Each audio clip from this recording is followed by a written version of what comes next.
அன்னை தந்தைதான் நமக்கு உலகம் என்றவன், மந்திர ஆச்சார நியமங்களின் அப்பாற்பட்டவன்.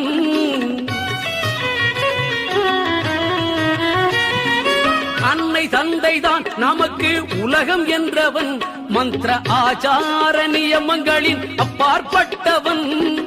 என்ன வைத்து கும்பிட்டாலும் ஏற்றுக்கொள்பவன், என்ன வைத்து கும்பிட்டாலும் ஏற்றுக்கொள்பவன். அரளியறுக்க மாலை அருகம்புல்லில் எழுந்து நிற்பவன். அள்ளித்தரும் பிள்ளையாரை கும்பிடுவோமே, அந்த ஆனை முகன் திருவடிகள் நம்பிடுவோமே. களமில்லா உள்ளத்தோடு வாழ்ந்திருப்போமே, மூன்று காலத்தையும் ஆள்பவனை சார்ந்திருப்போமே. அள்ளித்தரும் பிள்ளையாரை கும்பிடுவோமே, அந்த ஆனை முகன் திருவடிகள்